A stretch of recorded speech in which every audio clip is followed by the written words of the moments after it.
বিশ্ব পরিবেশ দিবস উপলক্ষে নওগাঁয় বর্ণাঢ্য র্যালি ও আলোচনা সভা অনুষ্ঠিত হয়েছে।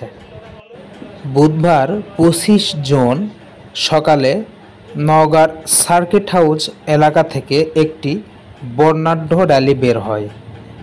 নওগাঁ জেলা প্রশাসক কার্যালয়ের সামনে গিয়ে বর্ণাঢ্য র্যালি শেষ হয়।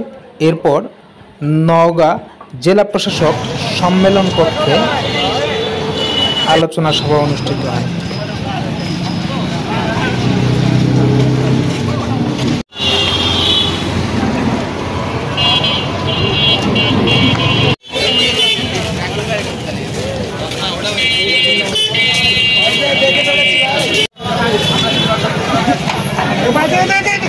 ছিল সবাই মিলে করিবন বন্ধ হবে প্লাস্টিক দূষণ, কিন্তু হয় নাই। সে কারণে জাতিসংঘের পরিবেশ কর্মসূচি ইউএনইপি আবারও এই যে 25 সালে প্লাস্টিক নিয়েই আবার এই দিবসের প্রতিপাদ্যকে সাজিয়েছে।